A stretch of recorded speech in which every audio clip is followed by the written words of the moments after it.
네, 안녕하세요. 학습 미팅 리바운드 2차 프레젠테이션을 발표하게 된 이우진이라고 합니다. 이번 발표에서는 데이터 세트를 위한 스칼라 케이스와 자바빈에 대해서 스칼라 예제를 실행할 건데요. 스칼라 예제는 왼쪽에 전체를 볼 수 있으시고요. 오른쪽에 이제 그 예제에 대한 자세한 주석을 설명을 하겠습니다. 먼저 가장 윗부분에 스파크 세션 빌더는 일단 스파크의 가장 기본이 되는 스파크 세션을 빌더 패턴으로 생성을 하겠다는 뜻이고, 옆에 앱 네임, 이 스파크 어플리케이션의 네임을 정해주는 거죠. 네, 그 네임을 inline JSON example이라고 정하게 됩니다. 그다음에 master local은 이제 이것을 로컬 모드에서 실행을 하면서 동시에 모든 코어를 사용한다는 뜻이고요. get or create는 만약 기존에 이미 돌아가고 있던 스파크 세션이 있다면은 그거를 사용하고 없으면 새로 만든다는 뜻입니다. 그 다음 더 아래쪽은 이제 본격적으로 코드를 살펴보기 시작하면요. import spark implicit는 이제 스파크 세션에서 implicit을 가져가서 이제 주어진 데이터셋을 더 쉽게 변환할 수 있도록 하는 것이 있고, 그 아래 case class blogger는 이제 blogger이라는 이름의 케이스 클래스를 정의한 다음에 이 클래스를 옆에 보시는 것처럼 id, first, last, URL, 그 다음에 date, hit, and campaign이라는 필드를 가지고 여기 보시는 것처럼 int, string, 뭐 string, int, array처럼 이제 각각의 타입을 지정해 주게 됩니다.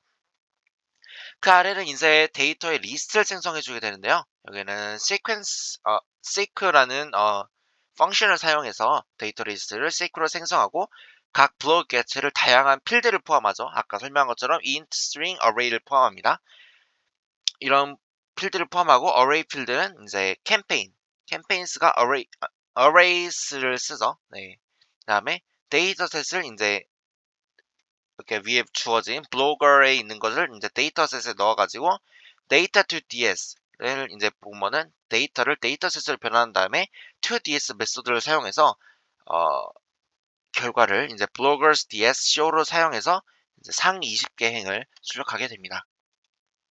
다음은 똑같은 예제를 자바로 이제 실행을 하는 건데요. 자바는 이제 일단 필요한 라이브러리를 쭉 인풋을 한 다음에 자바빈 클래스를 이제 정의를 하게 됩니다. 블로거스 클래스는 이제 블로거의 데이터를 나타내게 되고 각 필드는 제이슨 데이터의 키와 일치해야 하며 제이슨 데이터의 속성과 대응돼야 합니다. 그다음에 serializable 인터페이스를 구현하기 위해서 객체가 질렬화될 수 있게 하고요. 그다음에 getter과 setter 메소드를 사용해서 각 필드에 대해서 getter과 setter 메소드를 제공하고 메소드를 배는 아까 앞에서 썼던 java-bean 클래스의 규약을 따르게 됩니다. 그 다음 이제 스파크 애플리케이션의 진입점 클래스를 정의하게 되는데요. 스파크 세션을 생성하여 진입점을 만들고 마스터 로컬을 사용해서 아까 말한 것처럼 로컬 모드에서 모든 코드를 사용해서 애플리케이션을 실행하게 만듭니다. 그 다음 이제 엔코더가 데이터셋을 로드해서 이제 데이터셋을 이렇게 출력하게 됩니다. 여기는 실행 방법인데요. 아파트 스파크와 관련된 라이브러리를 프로젝트에서 추가를 한 다음에 JSON 파일 경로를 올바르게 설정하고 IDE 또는 명령줄을 사용해서 자바 애플리케이션을 실행하게 됩니다. 여기서는 스칼라와 자바에서 아까 말한 것처럼 아파트 스파크 데이터셋을 생성할 때 고려해야 될 주의사항인데요. 가장 큰 주의사항은 일단 데이터 소스와의 일관성을 유지해야 된다는 점입니다. 데이터 소스의 스키마를 변경해야 될 시 데이터셋을 생성하는 코드도 반드시 같이 업데이트되어야 합니다.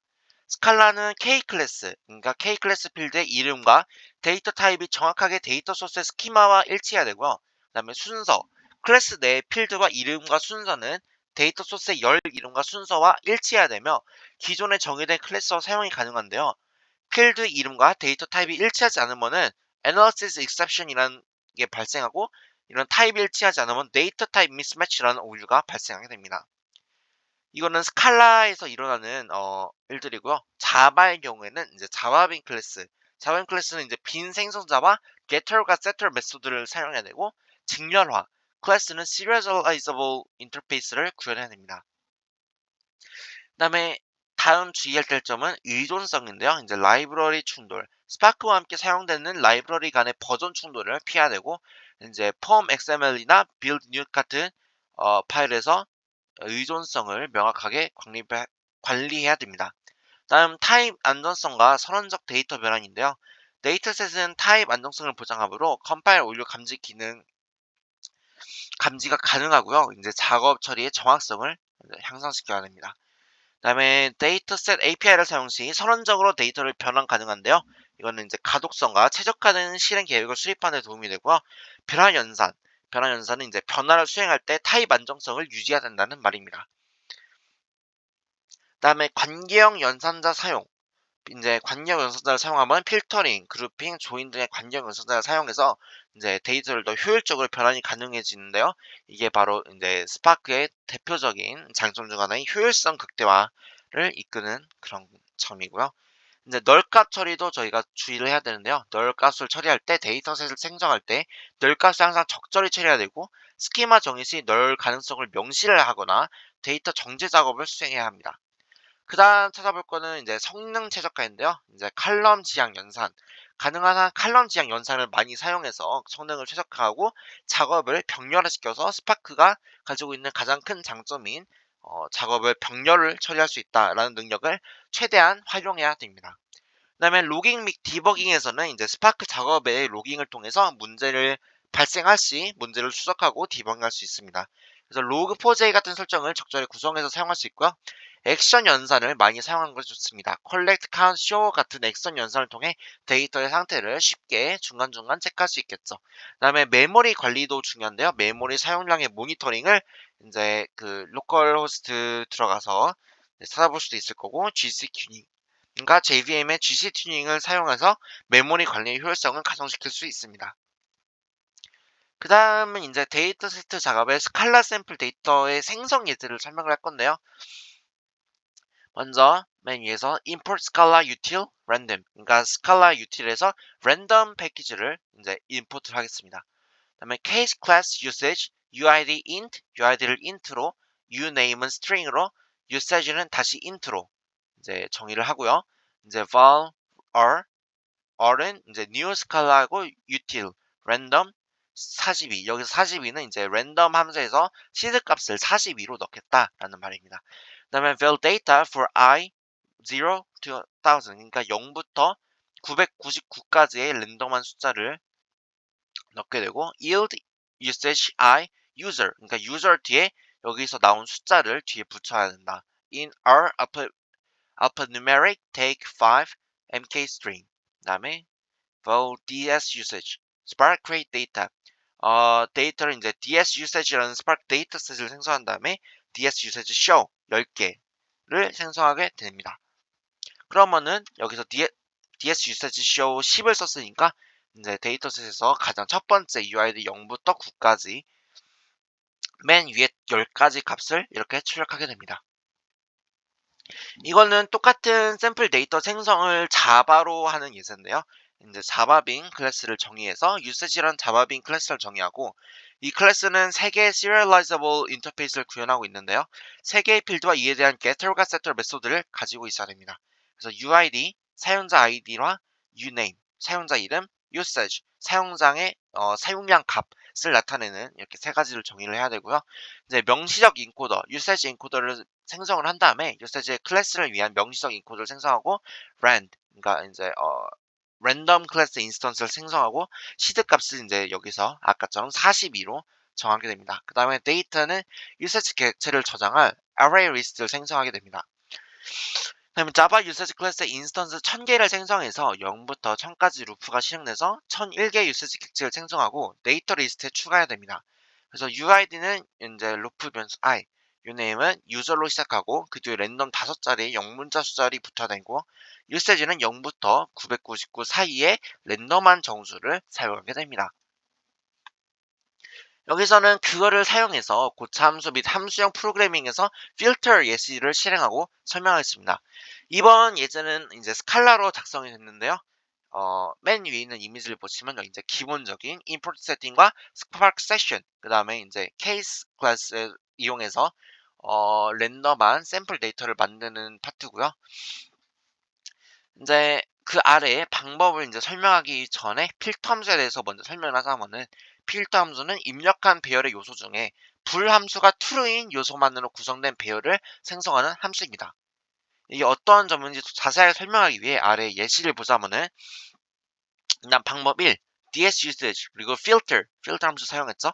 d의 usage가 900보다 클 때 order by descend 그러니까 큰 순으로 usage가 그러니까 usage가 큰 순으로 정렬을 한다. 그다음에 show 5 상위 5개 결과를 출력을 하고 truncate를 false 그러니까 모든 상위 5개 결과를 다 출력한다 라는 말이고요. 아래도 똑같은 말인데 이제 여기서는 함수를 써가지고 UDF를 써가지고 filter with usage라는 함수를 정의해서 usage가 900보다 클 시, 그다음에 ds use filter with usage 하고 order by usage의 이제 descend 순서로 5개를 출력해라. 그러면은 아래와 같이 이제 옆에와 같이 이런 식으로 결과가 출력되게 됩니다. 그다음에 이거는 자바 예제인데요. 지금 똑같이 filter function t라는 거를 자바에서는 사용해서 똑같은 결과값을 내게 됩니다. 자바에서는 filter function t 유형을 사용해서 이제 usage 함수를 정의한 다음에 변수 f에 이걸 할당하고 filter 함수를 적용해서 새로운 데이터 세트를 만들고 그걸 반환하게 만들게 됩니다. 다음에 이거는 map 함수에 대한 예시인데요. 이것도 똑같이 스칼라를 먼저 살펴보고 그 다음 자바 예시를 살펴보게 하겠습니다. 여기서는 map 함수인데요. 이제 map 함수는 입력한 원래 RDD 값에 각 요소를 주어진 함수를 적용한 결과를 포함하는 새로운 RDD를 반환하는 함수입니다. 이렇게 들으면 잘 감이 안 오니까 이제 방법을 살펴보면서 이해를 하자면은 ds usage, map 그리고 이제 u usage 그러니까 usage가 750보다 크다면은 usage에 곱하기 0.15 그 다음에 else 만약 그렇지 않다면은 usage에 곱하기 0.5를 한 다음에 상위 5개의 값을 내보내라 라는 뜻입니다. 아래 방법 2도 똑같은 말인데요. 이제 컴퓨터 코스 유세지라는 UDF를 만든 다음에 유세지가 750보다 크면은 0.15를 곱해서 출력하고 유세지가 750보다 작다면 0.5만 곱해서 출력을 한 다음에 show5 그러니까 5개를 출력하고 truncate가 false인 상태로 출력을 하라는 이제 내용이고요. 만약 그렇게 출력을 하게 되면은 value가 이런 식으로 이제 우측에 남아 있는 것처럼 출력이 되게 됩니다. 이거는 똑같은 함수를 이제 자바에서 실행을 하게 되는 건데요. 어, 그래서 ds usage map은 이제 데이터셋의 usage 타입의 데이터셋을 뜻하게 되고 이 데이터셋의 map 함수를 적용해서 각 usage 객체를 더블 타입으로 변환하는 코드입니다. map function usage double u 이런 식으로 람다 표현식을 사용해서 입력 타입과 출력 타입을 지정할 수 있는 map function usage double를 구현했고요. 그래서 이제 u는 usage 객체를 뜻하고 you get usage 그리고 이제 750보다 크다는 사용량, 이게 유세지가 750보다 큰지 확인을 하기 위해 if를 사용하고 if 조건이 참이면은 get usage 0.15를 반환, 그러니까 사용량의 15%를 반환하고 else 조건이 참이면은 get usage 0.50, 그러니까 50%만 반환해라. 다음에 encoder double, 결과가 더블 타입을 명시적으로 지정하기 위해 encoder double을 사용한 다음에 show 5, 상위 5개 결과를 출력하게 됩니다. 이것도 usage 코스의 생성 예시고요. 이거는 이제 스칼라인데요. 어, 이제 case class usage cost, UID, int string, 그다음에 int double. 네, UID는 정수형, uname은 문자형, usage는 정수형, 그다음에 비용은 더블 타입의 새로운 클래스를 정의한 다음에 사용량이 750 이상인 경우에 사용량을 0.15, 그다음에 사용량의 0.50을 비용으로 v라는 value에 저장을 한 다음에 함수를 호출한 다음에 계산을 하고 그 값을 상위 5개만 실행을 하게 되면은 이런 식으로 모습이 보이게 됩니다. 이것도 똑같은 함수를 다시 자바로 쓴 건데요. 자바에서 똑같이 계산된 비용을 저장할 변수를 정의하고 사용량이 750보다 큰 경우 사용량의 15%를 비용으로 계산하고 750 이하인 경우 50%를 비용으로 계산해서 V에 저장하게 됩니다. 그 다음에 UID, UNAME, 유세지를 그 다음에 V를 표함한 객체를 다시 반환해서 이 반환한 데이터셋의 상위 5개 객체를 show하게 되면은 이렇게 출력 화면에 보이게 됩니다. 이제 고참수 및 데이터세트 사용에 대해서 주의해야 될 사양을 설명을 할 건데요. 잠시만.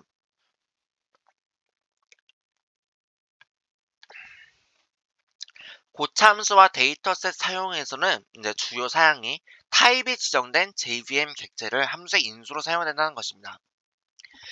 그 다음은 이제 객체 지향 프로그래밍에서의 점 표기법을 사용해서 JVM 객체의 개별 필드의 접근, 그리고 코드의 가독성을 향상시켜야 된다는 점이고요.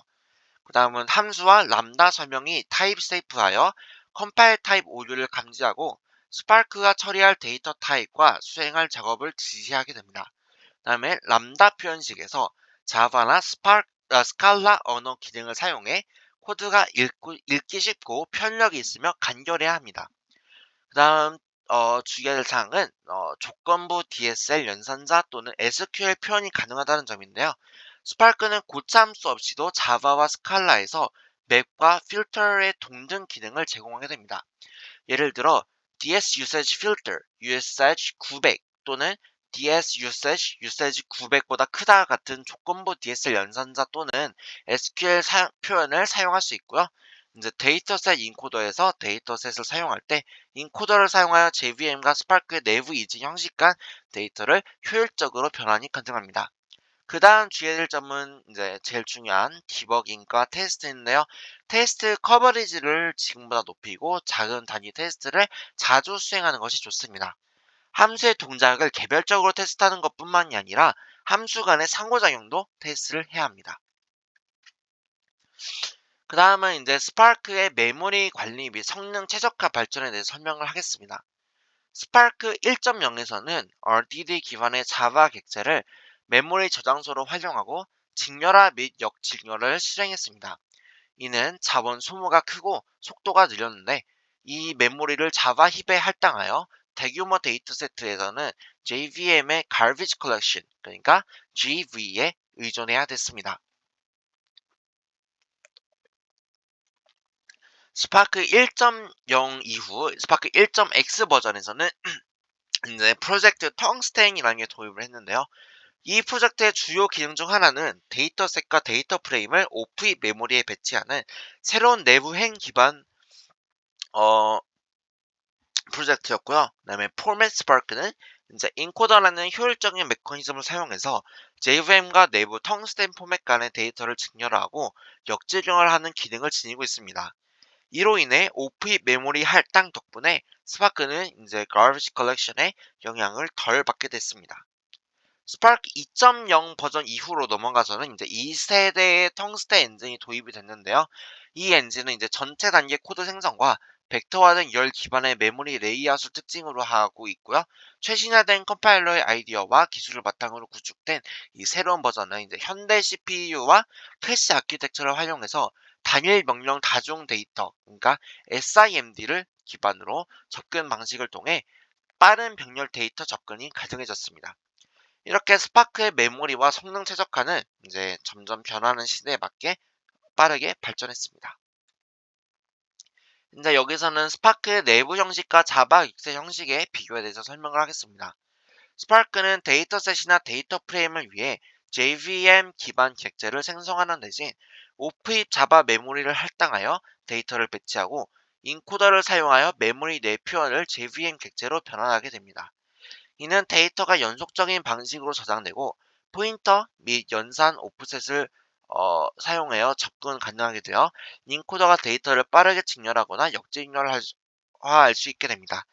그리고 이는 이제 스파크의 성능 최적화를 의미하게 됩니다. 위에 있는 그림은 이거를 설명한 그림인데 잠시 한번 살펴보고 가겠습니다.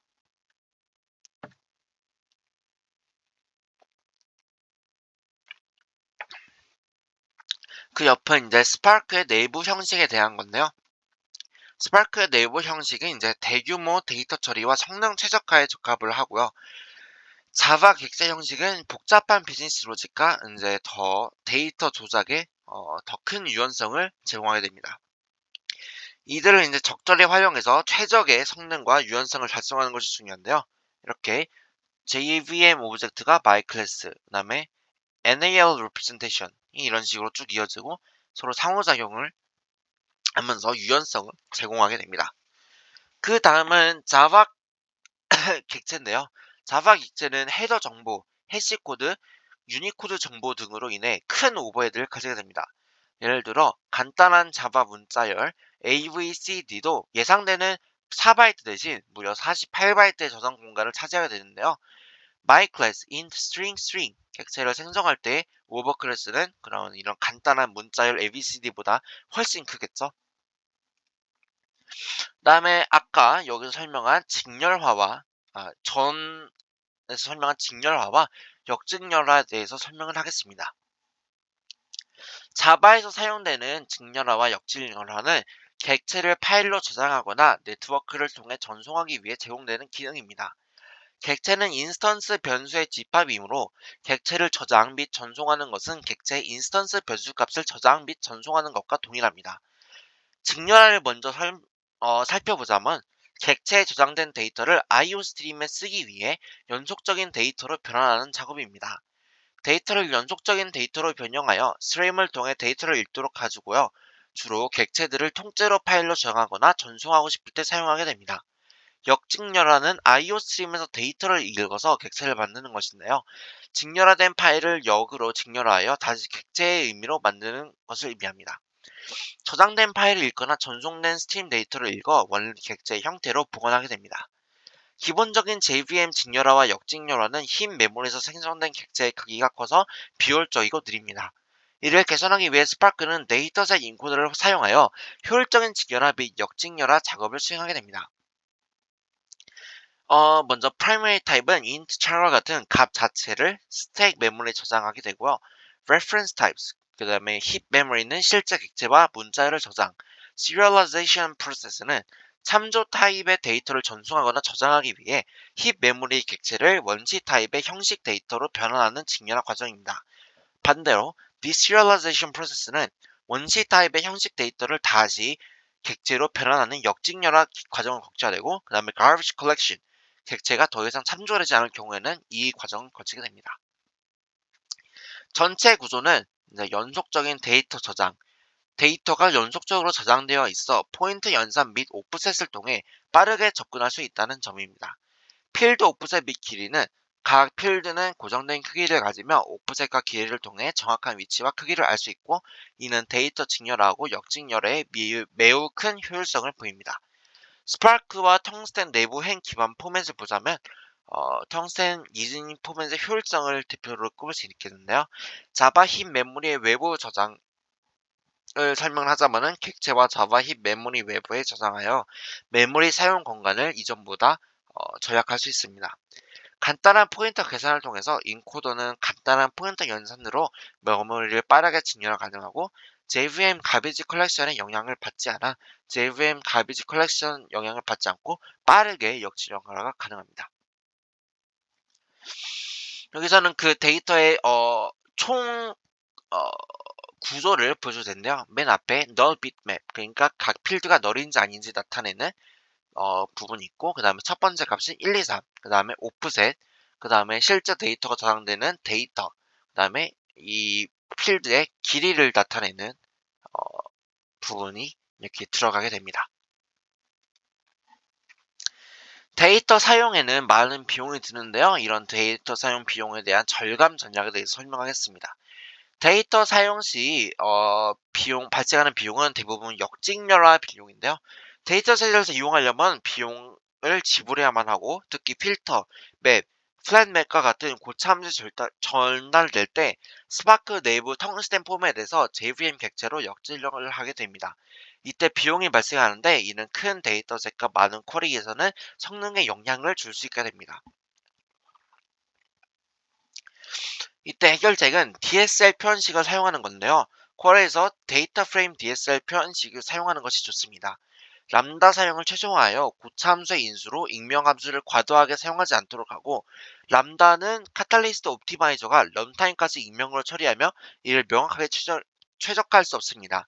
람다는 스파크에게 명확한 지시를 내리지 않기 때문에 쿼리 최적화가 어려워지게 됩니다. 그 다음 방법은 쿼리 체인징인데요. 직렬화 및 역직렬화 비용을 최소화하기 위해 쿼리를 체이닝하여 연속적으로 실행하는 것입니다. 이는 스파크에서 일반적인 관행이며 여러 작업을 하나의 논리적 쿼리로 묶어서 효율적으로 처리할 수 있게 만들어줍니다.